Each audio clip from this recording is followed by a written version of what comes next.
Her daughter dismantled her bed and left a cardboard sign in its place. Floors enough for someone who doesn't work. Emma Wexler, widow and former caregiver, didn't beg for an explanation.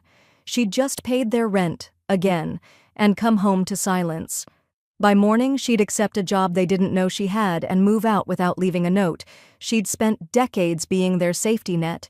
Now she was done being their floor. And when they came calling, her absence would answer louder than she ever did.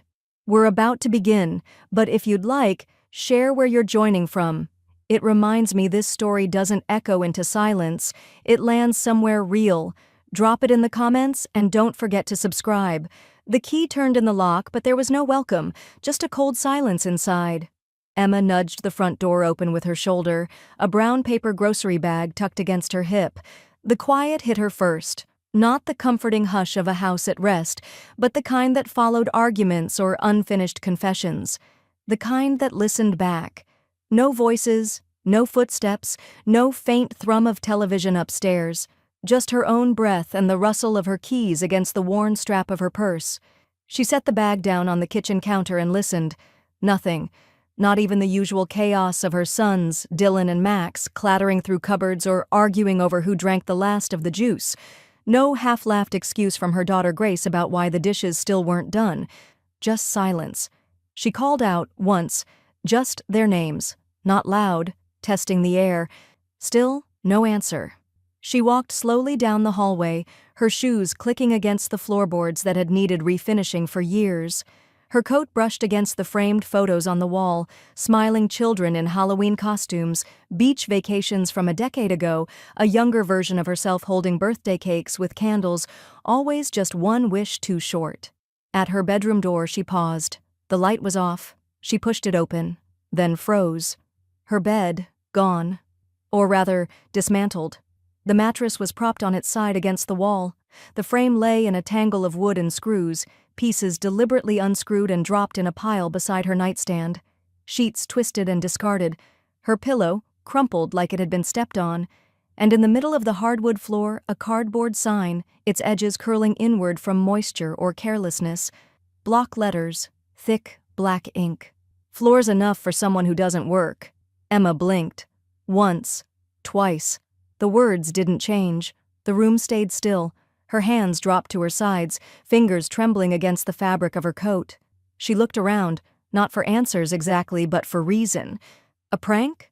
A joke gone wrong? But it wasn't the kind of thing her children would joke about. Not lately. Not since the pandemic hit and she'd been laid off. Not since the shifts at the diner disappeared. Not since she'd used the last of her retirement to keep their electricity on through winter and then covered Grace's missed rent again, just this morning. Her throat tightened. She stepped carefully over the broken frame and picked up the sign. The letters were familiar. Grace's handwriting. The G curved just so. Emma lowered herself to the floor, legs folded, the cardboard across her lap. She stared at the empty space where her bed had been. Not stolen. Removed. By them. Her children. For what? Punishment? A statement? She tried to remember, had she said something? Forgotten a birthday? Criticized too much? Or not enough?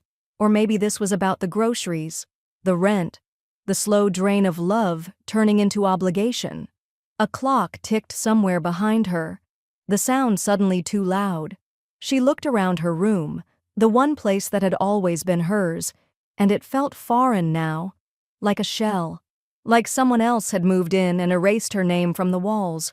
Emma's fingers tightened around the sign. The silence in the house changed. It thickened, turned cold. She set the sign aside and stood, slow and unsteady, her knees creaking. Then she turned, toward the hallway, toward the quiet. She was no longer just confused. She was afraid, because something had shifted, and it wasn't just the bed.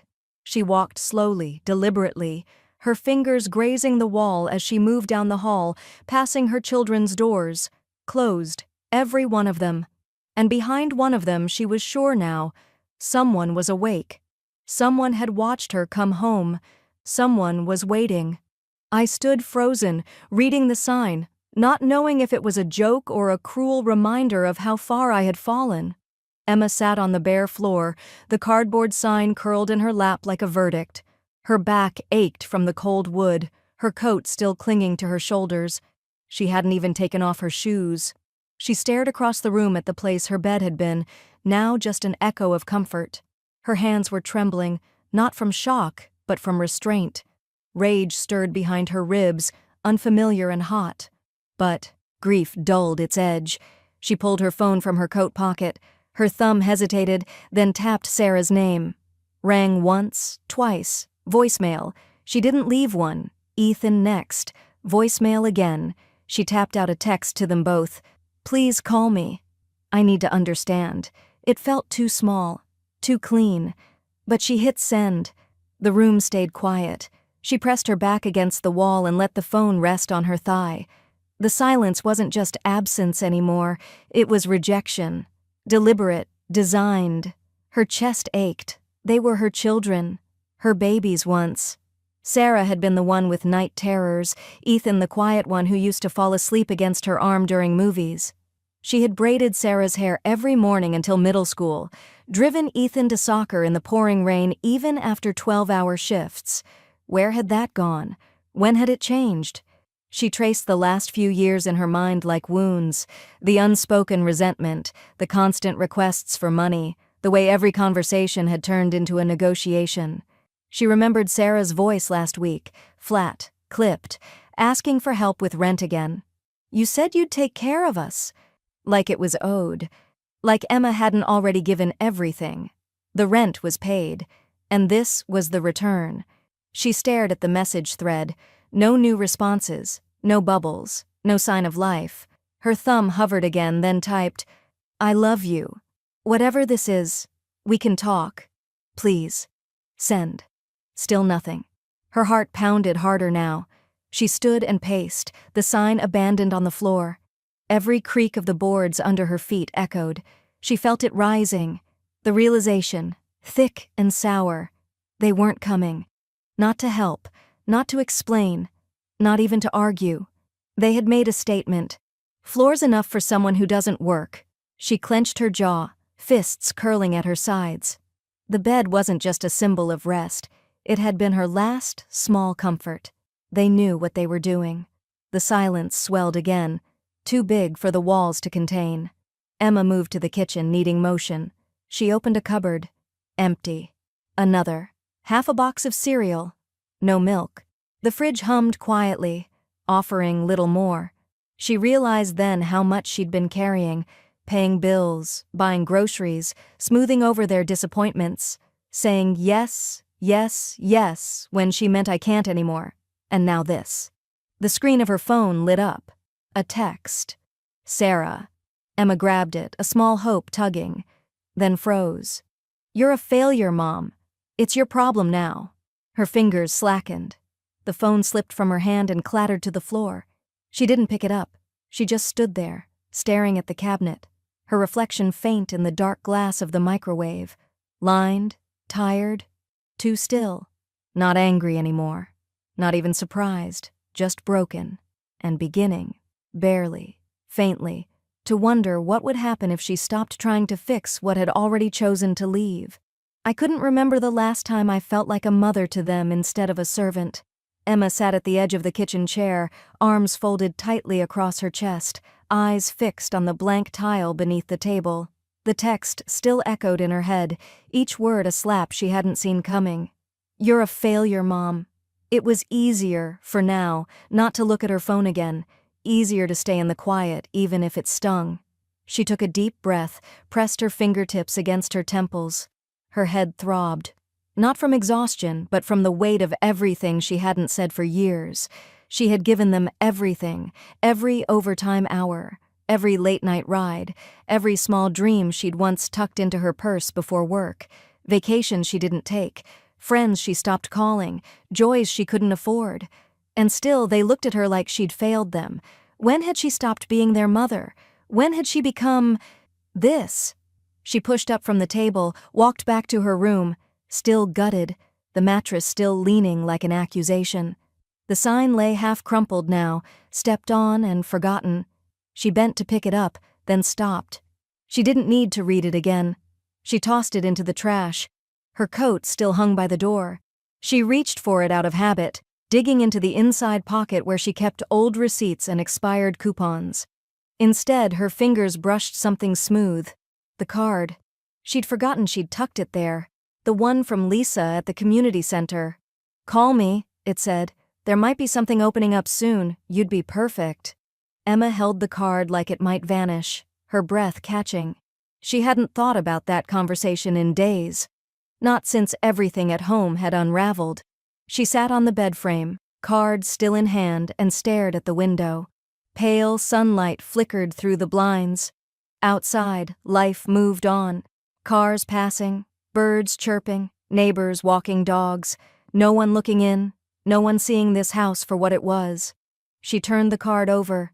Lisa's number was still there. She pulled out her phone. The screen of her phone lit up. A text, "Sarah." Emma grabbed it, a small hope tugging, then froze. "You're a failure, Mom. It's your problem now." Her fingers slackened. The phone slipped from her hand and clattered to the floor. She didn't pick it up. She just stood there, staring at the cabinet, her reflection faint in the dark glass of the microwave, lined, tired, too still, not angry anymore, not even surprised, just broken, and beginning, barely, faintly, to wonder what would happen if she stopped trying to fix what had already chosen to leave. "I couldn't remember the last time I felt like a mother to them, instead of a servant." Emma sat at the edge of the kitchen chair, arms folded tightly across her chest, eyes fixed on the blank tile beneath the table. The text still echoed in her head, each word a slap she hadn't seen coming. "You're a failure, Mom." It was easier for now not to look at her phone again. Easier to stay in the quiet, even if it stung. She took a deep breath, pressed her fingertips against her temples. Her head throbbed, not from exhaustion, but from the weight of everything she hadn't said for years. She had given them everything. Every overtime hour, every late-night ride, every small dream she'd once tucked into her purse before work, vacations she didn't take, friends she stopped calling, joys she couldn't afford. And still, they looked at her like she'd failed them. When had she stopped being their mother? When had she become this? She pushed up from the table, walked back to her room, still gutted, the mattress still leaning like an accusation. The sign lay half-crumpled now, stepped on and forgotten. She bent to pick it up, then stopped. She didn't need to read it again. She tossed it into the trash. Her coat still hung by the door. She reached for it out of habit, digging into the inside pocket where she kept old receipts and expired coupons. Instead, her fingers brushed something smooth. The card. She'd forgotten she'd tucked it there. The one from Lisa at the community center. "Call me," it said. "There might be something opening up soon. You'd be perfect." Emma held the card like it might vanish, her breath catching. She hadn't thought about that conversation in days, not since everything at home had unraveled. She sat on the bed frame, card still in hand, and stared at the window.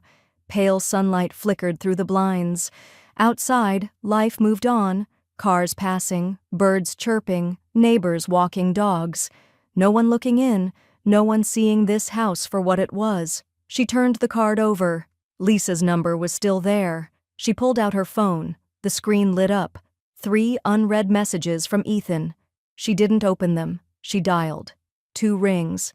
Then Lisa answered, her voice warm, surprised, genuine. "Emma, I'm so glad you called." Emma swallowed the lump in her throat. "Is the job still—" Lisa jumped in. "Yes, the grant went through. It's part-time at first, youth outreach at the center, but we'd bring you on full-time by summer. It's yours if you want it. I need someone who's already lived the hard parts." Emma's chest fluttered. A job, not just hours at the diner, not another shift taken because she couldn't say no. Real work, her own. "But," Lisa added gently, "I need an answer by tomorrow. End of day."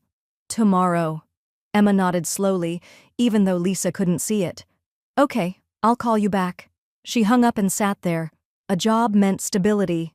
It also meant change. She couldn't keep paying everyone's rent, couldn't be the human safety net they walked all over. She'd have to say no to a lot, and maybe lose them in the process. Or maybe they'd finally see her, not as someone to be used, but as a person, as a woman. Emma's eyes welled, not from sadness, but the dizzy edge of possibility. She pressed the card to her chest, then her phone rang again. She looked down. Lisa. Calling back already. She hesitated, then picked up. Emma, Lisa said, voice tense now. Sorry to call again so soon, but if you want the job, I need to know in the next hour. Another applicant just walked in. Emma stared out the window. The sun was higher now. Everything looked the same. But inside her, something was shifting. 1 hour. For the first time in years, I wasn't sure I could go on doing this alone. Emma sat at the kitchen table, her phone cradled in her palm like a live grenade.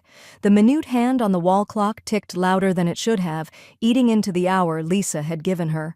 Her thumb hovered over the call icon, then dropped, back to the table. She didn't move. Couldn't. The job offer pulsed in her mind, luminous and terrifying. Real. Tangible. A door creaked open after so many years of being locked out. But if she stepped through it, what would she be leaving behind? Her children. Her children. Even if they resented her, even if they saw her as little more than a bank account with tired eyes and cracked hands, they were still hers, and for better or worse, she had stayed. Through. Every mess, every slammed door, every phone call that began with, "Mom, I need..." But this job, it was her own. It wouldn't fix everything, wouldn't buy back time or love or the version of motherhood she once imagined. But it might give her something she hadn't had in years. Control, and maybe a chance to matter. To herself. Emma exhaled and stood. Walked into the living room, where the mattress still leaned awkwardly against the wall. She pressed her hand against it, then let it fall away. This wasn't her sanctuary anymore. This house had stopped feeling like home the moment her presence became invisible. She pulled out her phone again. Typed. "Can we talk? Please. I just need 5 minutes. That's all." She hit send. To Sarah? To Ethan. Then she waited. Seconds turned to minutes. She moved back to the kitchen, opened the fridge, stared inside. Still almost nothing, as if her hunger would reveal some deeper truth. The screen lit up. Incoming call. Sarah. Emma's heart lurched. She answered. Before she could speak, Sarah's voice barreled through. "I need rent again. I wouldn't ask if I wasn't desperate. But I am. So, can you send it today?" Emma closed her eyes. No hello, no pause, no mention of the sign. The texts, the silence. Just another need, another withdrawal. She steadied her breath. "I got a job offer," she said quietly. Silence. Then, "What does that have to do with anything?" "It means I'll have to make changes. I won't be able to keep helping like before." A beat. "You promised, Mom," Sarah snapped. "You said you'd always take care of us." "I said I'd always love you," Emma replied, her voice firmer now. "I never said I'd never stop sacrificing myself. You've never sacrificed anything." The words hit harder than Emma expected. Her fingers tightened around the phone. "I gave you everything," she said, "and it still wasn't enough." Sarah scoffed. "So you're just gonna walk away now? Because what? You finally got a little job?" Emma flinched, but she didn't back down. "I'm saying no," she said. The silence that followed was cold, stretched. Then Sarah's voice, low, shaking with anger. "You'll just keep doing it, right?" Emma froze. She knew what Sarah meant. The pattern, the expectation. That Emma would cave, that she'd pay, apologize, make it better, that she'd stay small so everyone else could keep feeling big. Emma stared out the window, the sun cresting higher, casting a warm stripe across the kitchen floor. The hour was nearly up. "No," she said quietly, then waited for the answer. Her voice cracked. She wasn't just asking for money anymore. She was accusing me of failing her. Sarah's silence was short-lived, and then the floodgates opened. "You never wanted us to grow up," she snapped, voice sharp with something deeper than anger. "You made everything about you. You always do. You complain about what you've given us, but you chose it, Mom. You made us need you, and now you're mad that we do." Emma stood in the middle of the kitchen, the phone pressed to her ear, body cold with disbelief. "That's not fair," she said, barely above a whisper. But Sarah was already running with it. "Dad left and you made us your whole identity. You didn't live your life. You just buried yourself in ours. And now you want to what? Start over? Now that we're broken and broke?" Emma felt her knees wobble. She sat slowly, the chair creaking beneath her. Her hand trembled. "I gave you everything," she repeated, but it didn't land. Sarah's breath hitched through the phone. "And it was never about us. It was about you needing to feel like the hero, like the good mom. Well, you weren't. You were just tired and angry and always making us feel like we owed you for existing." The line went dead. Emma didn't realize how long she sat staring at the floor, the phone still clutched in her hand, until a robin chirped outside the window and startled her back to herself. The silence that followed felt brutal. The house didn't echo, it absorbed, swallowed. She leaned her elbows on the table and buried her face in her hands. Sarah's words curled in her mind like smoke. Some parts cut, some parts were unfair, and some, worst of all, some parts were true. She had needed to feel needed. She had let their reliance on her become her purpose, not because she was noble, because she was afraid they'd leave if they didn't need her. And now that they didn't, at least not emotionally, not lovingly, they blamed her anyway. For staying, for giving, for never knowing how to say no until it was too late. She stood and paced the kitchen, trying to find air in a room that seemed to shrink with every step. She dialed Ethan. It rang once, twice. Voicemail. She tried again. Same. By the third call, it went straight to voicemail. She didn't leave a message. Couldn't. She gripped the counter, knuckles white. She wasn't angry at them, not yet. But something inside her had shifted. A slow, hot current of resentment. Not hatred. Never. But exhaustion. Disappointment. The first stirrings of something she hadn't allowed herself to feel in years. She was tired of being hurt by the people she loved most. The door creaked as she moved to the mailbox, hoping for anything that might pull her from the spiral. She pulled out a single envelope, thin, white, too formal, her name printed neatly. No handwriting. She knew the weight of it before she opened it. From the bank. She stood in the driveway, tearing the seal with stiff fingers. Late notice. Mortgage overdue. Due immediately. Emma blinked. She read it again. Then again. It didn't matter how many times she read it. The numbers didn't change. The past due notice glared up at her like a final, silent verdict. She sank down onto the porch step, the envelope crinkling in her hands. No safety net. No bed. No money. No support.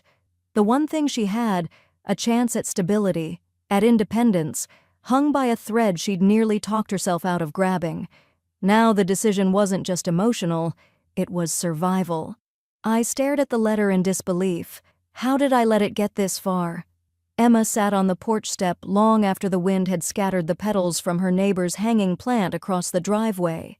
The letter was still clutched in her hands, creased from how tightly she had held it. Mortgage overdue, 3 months behind. Her own name, printed in neat, indifferent ink, was a stranger's. She barely remembered writing the last check. Maybe she hadn't. Maybe she'd convinced herself that covering Sarah's rent and Ethan's books was somehow more urgent. She hadn't looked at her bank account in days. Weeks? Her eyes burned. The weight of it all, the late nights, the overdraft fees, the way her body sagged more each day like it had been holding too much for too long. It crushed her now. In full. A car passed on the street. Kids rode by on bikes. Somewhere, someone mowed their lawn. The world, relentless in its normalcy. She stood slowly, bones aching, and went back inside. The house felt colder somehow. Smaller. The stripped bed, the scuffed floors, the empty pantry. Not a home, not anymore. A waiting room she'd been sitting in for years, hoping her turn would come. She moved to the kitchen and poured herself a glass of water. Her hand shook. She hadn't eaten since yesterday. She leaned on the counter, fingers brushing the bank letter again, now resting beside her phone. The job. Lisa's voice echoed in her head. I need someone who's already lived the hard parts. She had. God, she had. And now she was broke, alone, afraid. But beneath it, layered between the exhaustion and shame, something else stirred. A sharp, desperate clarity. She had been enabling them, giving because she couldn't bear the thought of not being needed, of being the mother who left. But they had already left her. Emotionally, intentionally. Maybe it was time she walked away too, not from them, but from the version of herself that believed this was love. Her phone buzzed. Lisa. Emma inhaled and picked it up. "Hey," Lisa said, voice bright. "Just checking in. I need to lock in the new hire this afternoon. Can I tell them it's you?" Emma stared out the window. "Yes," she said, the word barely more than breath. "Yes, I'll take it." Relief surged through her like warmth from a sun she hadn't felt in years. Lisa laughed. "You won't regret it. First day's Monday. We'll get you started with intake. I'm so glad, Emma." She hung up. Emma set the phone down carefully. Then it rang again. She blinked. "Sarah." Emma hesitated. The phone buzzed. Then again. She picked up. "Mom," Sarah said, panicked. "I need you to come now. It's serious." Emma's throat closed. "What is it?" she asked, heart racing despite herself. "My car broke down. I'm stranded, and I've got an interview in an hour. I need help. Please." Emma opened her mouth, but no words came. The job. The letter. Her commitment. Her choice.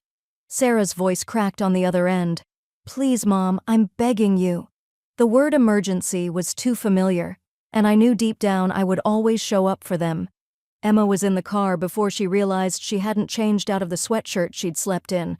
The wheel felt foreign in her hands, stiff with the weight of old obligations.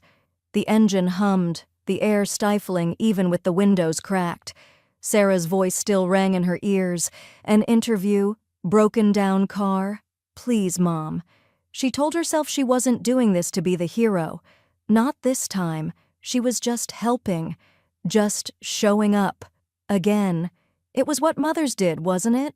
But as she turned the corner onto Maple and saw Sarah, standing upright, phone in one hand, sipping from an iced coffee in the other, Emma's foot hesitated on the brake. No panic, no urgency. Just a girl scrolling Instagram while waiting for her mother to arrive. Emma pulled up slowly. Sarah didn't rush. She walked to the passenger side with the same practiced nonchalance she always carried when things didn't go her way. Emma rolled down the window. Sarah leaned in, annoyed. "I just need you to drop me off a couple miles up. It's not even far." "What happened to the emergency?" Emma asked, voice tight. Sarah shrugged. "It's not that bad. I called a friend to look at the car later. I just didn't want to be late for the interview." Emma gripped the steering wheel. "You could have called a ride." "I don't have money for a lift, Mom, and I knew you'd come." There it was. That casual confidence, the certainty that Emma would always bend. The silence stretched. Sarah frowned. "Are we going or not?" Emma stared ahead. Something cold unfurled in her chest. Not anger exactly, more like erosion. The slow dissolving of something sacred. She wanted to scream, but instead she drove. Each block passed in quiet tension, her hands tight on the wheel. Sarah barely glanced up from her phone. At the drop-off, she mumbled thanks without looking up. Emma watched her daughter walk away, heels clicking, shoulders square. No backward glance, no recognition of what it cost Emma to show up. Again. When she returned home, the quiet hit her differently. Not hollow, just empty. The kind of silence that didn't mourn anymore. She dropped her keys on the counter. Her breath hitched, but no tears came. She was past that now. This wasn't grief. It was something harder. Truth. They didn't see her. Not really. Not as a woman. Not as a person with edges and limits and needs. She was the safety net. The ride, the rent, the yes. Always the yes.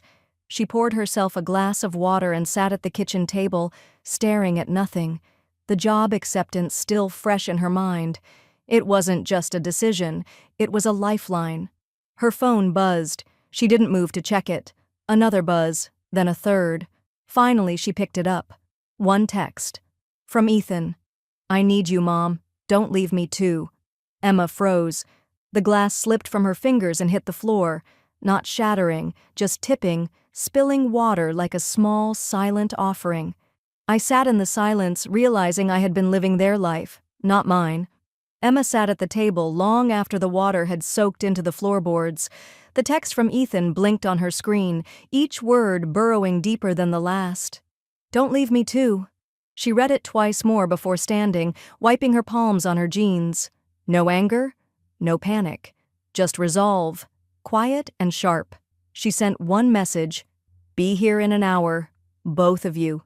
No emoji, no softening, just that. Then she cleaned up the glass. She didn't tidy the rest of the kitchen. She didn't fluff the couch pillows or wipe the smudges off the mirror in the hallway. Let them see it as it was. Let them see her as she was. At 3:47 p.m., Sarah walked in first, expression guarded but curious. Ethan arrived 5 minutes later, shoulders hunched, hoodie pulled tight around his face like armor. Neither said hello. Emma sat in the armchair by the window, one hand curled around a cold cup of coffee. "Sit," she said. They did. Not like children, like strangers waiting for a verdict. She looked at them. Really looked. The worn-out shoes, the dark circles under Ethan's eyes, the twitch in Sarah's jaw when she was trying not to cry. For a brief moment she saw them as they were years ago, one clinging to her leg in a thunderstorm, the other whispering secrets over cereal. But that moment passed. "You've both made it very clear how you feel about me," she began, voice steady. Ethan's eyes flicked to Sarah, who sat stiffly, her arms folded. "I'm not going to list what I've given. That's not why we're here. You already know, and if you don't, you will someday." Sarah looked away. "What I am going to say," Emma continued, "is that I can't keep doing this. The fixing, the rescuing, the giving without being seen." Ethan shifted in his seat. "I didn't mean to," he started. She held up her hand. "You didn't have to, that's the point." Sarah's voice cut in. "So you're just done being our mom?" Emma blinked at her. "I'm done being your martyr." The room dropped into silence. Sarah opened her mouth but no words came. Just a flicker of something in her eyes. Anger, maybe. Or guilt. "I took a job," Emma said. "It's mine, not yours. It's not to pay your rent or fix your car or keep food in your fridge." Ethan looked down. "I need something for me now," she said. "And I think, deep down, you both knew this day was coming." Sarah scoffed. "You waited until we had nothing to say that?" Emma's voice dropped. I waited until I had nothing left." Sarah stood, pacing. "You act like we're villains. We didn't ask for this. We didn't ask for Dad to leave, for you to drown in work, for everything to get so broken." Emma watched her. "I know," she said softly, "but you never asked what I needed either." Sarah paused, biting her lip, and then it cracked. "I didn't know how, okay?" Her voice splintered. "You never showed weakness. You were always just there. Unbreakable. We leaned on you because we thought we could." Emma stood slowly. "I was never unbreakable," she said. "You just never looked close enough." Silence. Ethan's voice came small. "What happens now?" Emma took a breath. "You start your lives, and I start mine again. We find our way back, maybe. Or we don't. But it's time to try something different."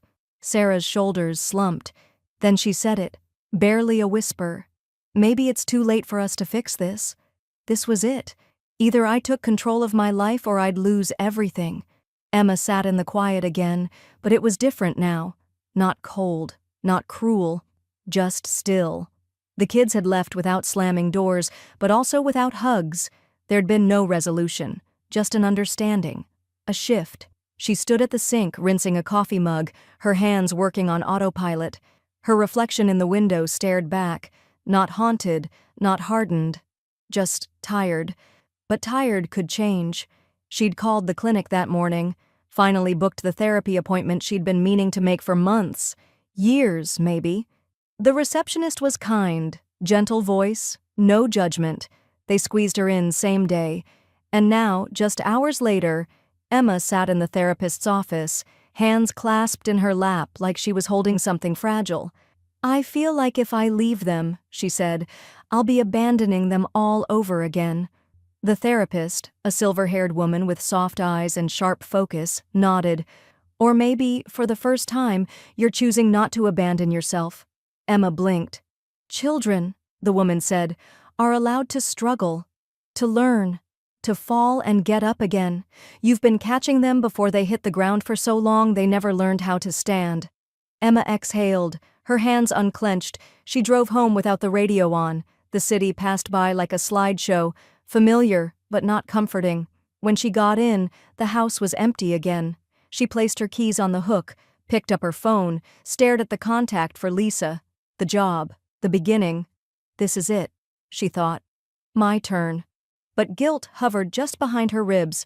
What if Sarah was right? What if it was too late? What if walking away now was the one thing her children never forgave?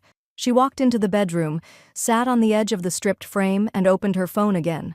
Her thumb hovered over the call button. One tap, and she'd be choosing something different. Not better, just hers. She inhaled. Then the phone rang. Sarah. Emma froze. Not again. She almost let it go to voicemail. But something in her, maybe habit, maybe hope, answered. Sarah's voice trembled. "Mom?" Emma closed her eyes. "Yeah?" A pause. Then, "I don't know how to do this without you." Emma didn't speak. Sarah swallowed audibly. "I keep trying to be angry, to blame you, but I think I just don't know who I am without you fixing things." Emma felt her throat tighten. "I'm not asking for anything," Sarah said quickly. I needed to say that." Emma leaned back against the wall, eyes burning. She didn't know if this was an apology. She didn't know if it changed anything. But it was real, and for now, that was enough. She looked at her phone screen. Lisa's name still waiting beneath Sarah's. She wiped her cheek, took a breath, and made her choice. "I thought I'd be weak, but walking out felt like breathing for the first time in years." Emma didn't cry as she packed. She thought she might, thought she'd crumble halfway through folding sweaters she hadn't worn in months, or when she wrapped the photo of Sarah and Ethan from that camping trip in '09. But the tears never came. Instead, there was calm. Not the numb kind, the earned kind. Every drawer she closed was a boundary formed. Every cabinet emptied was a promise kept, to herself. The apartment was small, second floor, no elevator, just a sun-faded welcome mat and a view of the laundromat across the street. The wallpaper peeled at the corners. The fridge rattled when it kicked on. But it was hers. And that was enough. She moved in with 2 boxes, a suitcase, and her favorite mug, the one with the chip on the handle and the faded blue glaze that had survived 3 dishwashers and 1 divorce. That night, she stood in the middle of the empty kitchen, barefoot on cold tile, the echo of her own breath louder than any grief. She made tea on a borrowed hot plate and sat cross-legged on the floor, staring out the window at the street lamp flickering in rhythm. No voices, no footsteps, no one needing anything from her. She sipped slowly, letting the stillness settle deep. It didn't feel like abandonment. It felt like arrival. She texted them both before bed. Just 2 messages. To Ethan, "I love you. I always will. But I'm building something new now. I hope someday you'll be part of it again." To Sarah, "This isn't goodbye, but I'm letting go, for both our sakes." No reply that night. Emma slept on a mattress on the floor, borrowed sheets, 1 blanket, and the quiet hum of the fridge like a lullaby. She slept hard, dreamless, deep. In the morning she walked to the community center early. No makeup, no performance, just herself. Lisa smiled when she walked in. "You showed up," she said, like it meant more than attendance. Emma nodded. "I'm ready." The work was messy, humbling. Women arriving in tears, children clinging, paperwork piling, but Emma moved through it with something like grace, something like certainty. Each thank you landed softly but firmly in her chest. She didn't tell anyone about the house, or the kids. She didn't need to. That part of her life wasn't gone. It just wasn't the story she was telling now. Later that week, she hung a thrifted curtain across the apartment window. picked up a used lamp that hummed faint jazz when turned just right. She bought herself a plant, something green and stubborn. It started small, a smile she didn't check in the mirror, a stretch in the morning without rushing, a sandwich eaten slowly, without interruption. Freedom, she discovered, didn't scream. It whispered. On Friday evening she stood by the window sipping tea again, watching headlights pass like constellations in motion. Her phone buzzed in her pocket. She didn't reach for it immediately. She finished her sip, then pulled it out. A message. Sarah. Just 3 words. We need to talk. Emma stared at the screen. She didn't move. Not yet. Because for once the next step was hers to choose. I hadn't been able to breathe freely in years, but now I was learning how to take my own space back. The apartment smelled faintly of coffee and lemon cleaner, the kind of scent that said fresh start more than any speech could. Emma stood barefoot by the window, watching the city ease into Saturday. The laundromat doors yawned open across the street, the world beginning its rituals. Her own rituals were smaller now, simpler. Each morning, she brewed coffee in the dented French press she'd found at the thrift store. She wrote in a cheap notebook, just 1 sentence a day. Nothing profound. Today I felt tired but peaceful. The sun came through the curtains at just the right angle. I didn't miss the old house. At first, the quiet felt strange, as if she were waiting for a demand to shatter it, a request for a ride, rent money, a favor. But nothing came. Just the hum of the fridge and the soft creak of the floorboards beneath her feet. She breathed it in, let it fill the spaces where anxiety had lived. Emma started taking walks. Slow ones. No destination, no rush. She'd stop for a coffee she didn't have to share. Once she bought herself a pastry and ate it warm, crumbs dusting her coat, and didn't think about the cost. The job at the center filled her hours. The work was messy, hard, but it gave her something solid. She stayed late to help with intake forms, listened when the women cried, laughed when the kids brought her scribbled pictures of lopsided houses and smiling sons. She made friends, not the kind who needed saving, the kind who saw her, asked how she was, meant it. And yet, when the sun set, when the apartment filled with shadows, the guilt crept in. Small, persistent, the echoes of her children's voices, the way Sarah had said maybe it's too late, the way Ethan had sounded so small on the phone that day. She reached out, but differently now. A text to Sarah. Thinking of you. I'm here when you're ready to talk. A message to Ethan. I hope your classes are going okay. I'd love to hear about them. She didn't expect replies. She didn't ask for anything. Just planted seeds and let them be.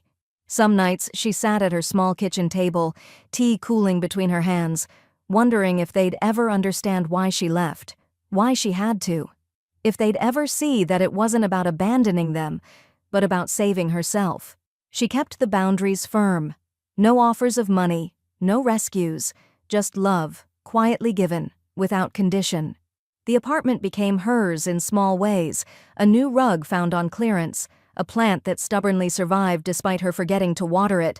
The lamp with its faint jazz hum became her favorite light, the chipped mug, her evening companion.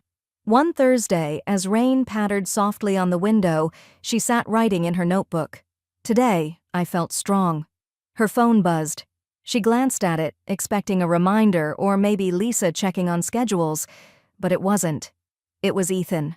One line. I miss you, Mom. Emma's breath caught. She stared at the screen, the words blurring for a moment before she blinked the tears away. Her fingers hovered over the keyboard, heart racing. Not with fear this time, but with hope, and the knowledge that the next word she chose mattered more than any she'd said before. Freedom came with a price I wasn't ready to pay. Emma typed the reply slowly. I miss you too. Then she hit send. She waited, staring at the phone like it might breathe, but nothing came back. Not immediately. Not that day. And maybe that was okay. The apartment felt warm now, familiar. Her routines had settled into a kind of rhythm. Laundry on Saturdays, grocery runs on Tuesdays, her feet up by the window every evening with a book or a notebook in her lap. But still, there were nights when the silence didn't soothe. It swallowed. Nights when she caught herself setting 2 plates out of habit, or waking up from dreams of small children calling Mom and realizing no one was there. Not in the hallway, not on the phone, not in the life she had chosen for herself. The freedom, while real, came wrapped in a kind of ache she hadn't expected. Not longing exactly, more like absence. The echo of closeness she no longer knew how to define. One afternoon she found herself walking past their old house, not intentionally, just wandering, her feet leading where her thoughts didn't want to go. She paused at the curb, watching from beneath her hood as a delivery van pulled away. The blinds were drawn. No one came out. And maybe it was better that way. She turned and kept walking. That night, after work, Lisa offered her a ride home. Emma declined. "I like the walk," she said, "even in the cold." The truth was, walking gave her time. Space. It reminded her that movement itself could be healing, that not every destination had to be someone else's emergency. But even in movement, the questions returned. Had she done enough? Had she waited too long? Had the damage she spent years trying to avoid already sunk its teeth in too deep? At the center, a new woman arrived, early 30s, skittish, her story barely whispered through clenched teeth. Emma sat beside her, not to solve, but to sit. Later that night, Emma jotted in her notebook, "I listened today, and it was enough." She believed it when she wrote it, mostly. But that night, she stood at the sink rinsing a mug and found herself whispering, "Was it?" She wiped her hands and wandered to the window. Outside, the street lamp flickered twice. Somewhere, a dog barked. Life continued in small, unshouted ways. And then, her phone rang. Emma turned slowly. She hadn't changed the ringtone. It still sent a jolt through her chest when it echoed off the tile. Sarah. She stared at the name. 2 seconds. 4. 7. Her thumb hovered. Because freedom, she was learning, didn't always feel good. Sometimes it felt like exile. Sometimes it meant deciding when to open the door again and knowing the cost of doing so. She inhaled. The phone kept ringing. 10 seconds. 12. Then, Emma reached out. But she didn't answer. Not yet. Not without knowing if this was a beginning or just another loop in a story she had finally started rewriting. I was ready to accept my future, but it felt like the past was clawing its way back into my life. Emma didn't answer Sarah's call. She let it ring out until the screen dimmed and the silence folded back around her like a blanket. Frayed, but still familiar. Her hands shook only a little when she set the phone down. She turned off the kitchen light and stood in the dark, the only illumination coming from the street lamp's amber glow. She'd come so far. She had carved out a space that was hers, a rhythm that didn't depend on someone else's urgency. She had learned how to sit with herself and not flinch at the quiet. And yet, that name on her screen had stirred something. Hope? Fear? Guilt? All of them. She sat on the couch, the cushion sighing under her weight, and stared at the tiny clock on the wall. It was late. She could call tomorrow, or not at all. Maybe that's what freedom looked like now, choosing when and if. But when her phone buzzed again 20 minutes later, it wasn't Sarah. It was Ethan. "We're outside."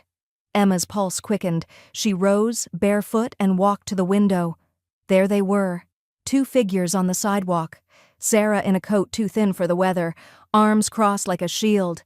Ethan with his hands stuffed in his hoodie, his hair longer than she remembered. They didn't look angry. They looked unsure. Emma hesitated. She thought of all the nights she had stayed up worrying, all the times she had swallowed her own needs to meet theirs, all the times they had walked past her pain as if it were furniture. But also, she thought of Sarah's voice breaking over the phone, of Ethan's text, "I miss you, Mom." She opened the door slowly. Neither of them moved. The cold bit at her ankles, but she stood tall, steady. "Can we come in?" Sarah asked.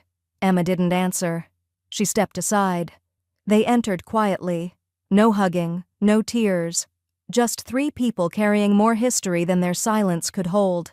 They sat, Sarah on the arm of the couch, Ethan on the floor, legs pulled to his chest. Emma remained standing. "I didn't come to ask for anything," Sarah said after a long beat. Emma raised an eyebrow, waited. I came to say I was wrong, she continued. I was scared and angry, and I blamed you because it was easier than blaming myself. Ethan spoke next, soft and halting. You were always everything. We didn't know how to be anything without you. Emma sat now, the edge of the armchair dipping beneath her. I let it happen, she said. I let myself become the structure you leaned on. I thought it was love. Sarah's eyes shimmered. Maybe it was. Maybe we just didn't know how to carry any of it. Emma nodded slowly. Maybe none of us did. The clock ticked gently in the background. I'm not moving back, she said. They both nodded. I have a life now. It's small, and it's mine, and I won't give it up again, not even for you. Sarah looked down. We don't want that. We just... Ethan started, then faltered.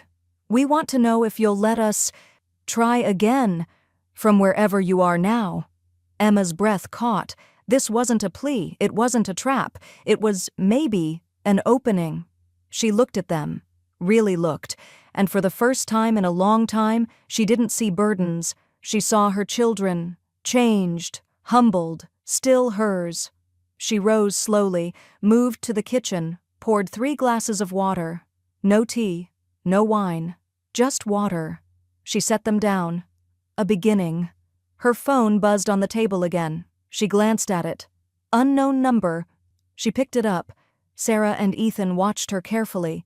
She stared at the screen, took a deep breath, and answered. Healing isn't linear. Sometimes you take 1 step forward and other times you take 2 steps back.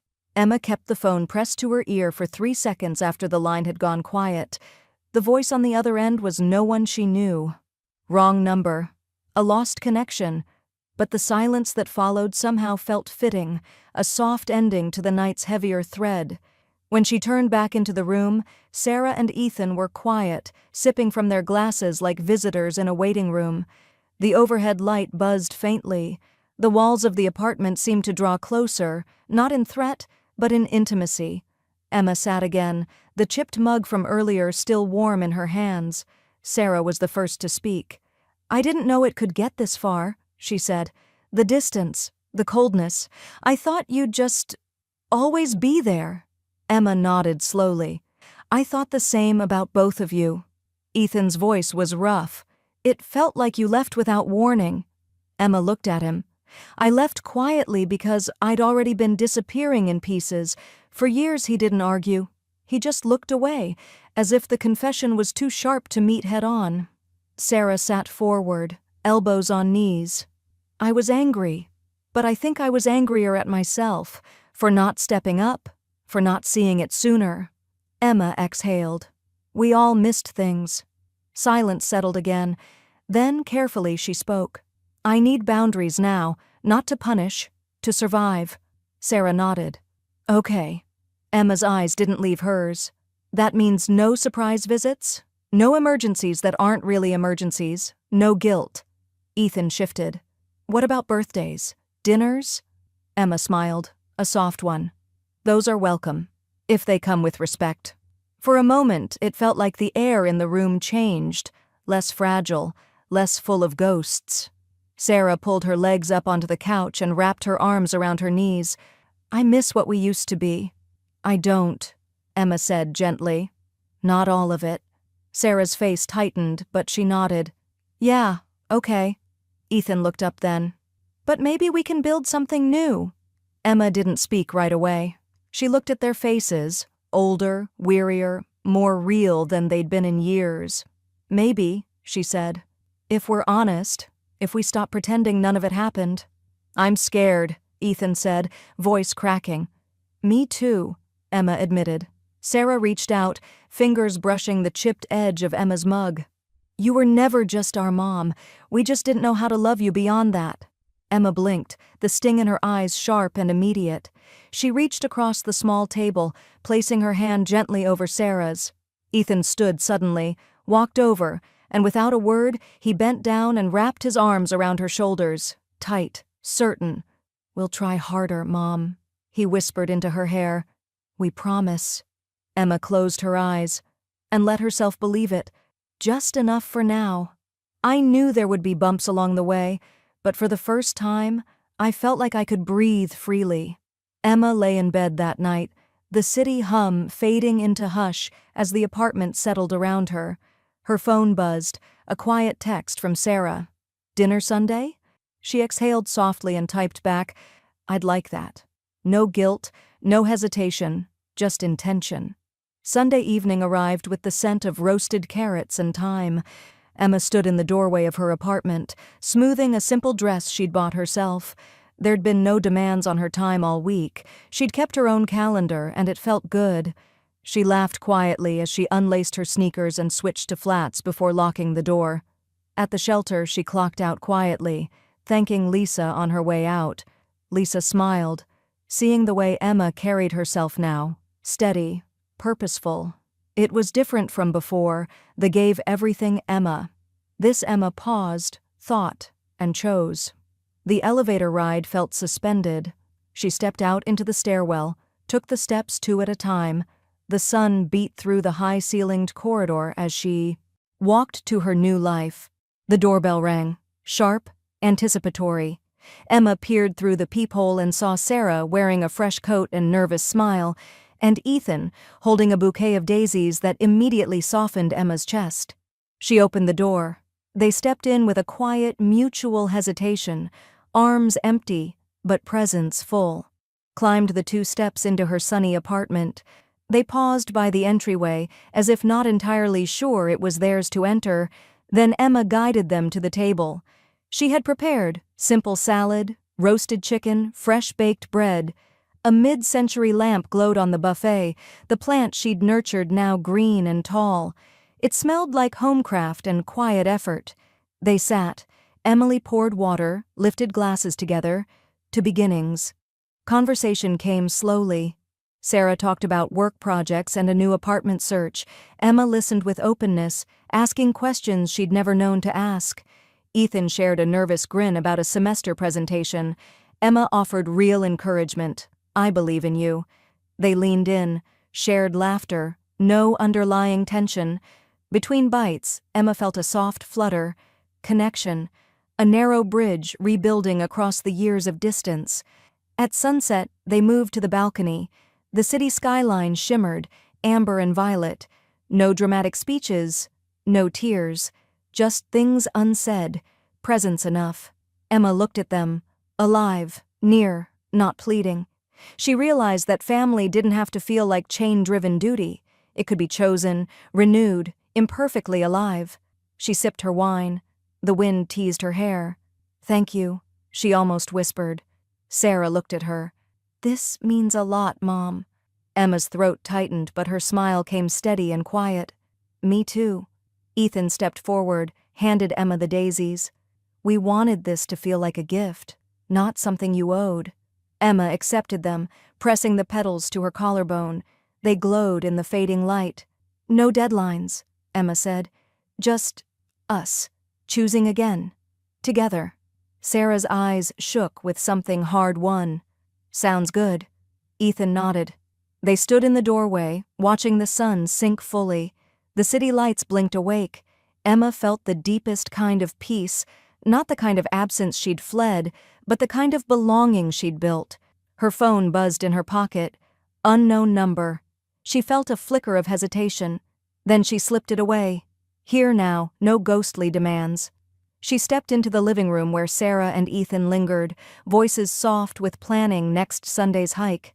Emma touched Sarah's arm. Ethan smiled at her across the room. It wasn't perfect, it was alive, and for the first time, at the end of a day that wasn't about serving or surviving, Emma watched the sunset and finally felt that this quiet, expanding warmth was enough. The future waited, not boisterous or certain but steady, open, and entirely hers.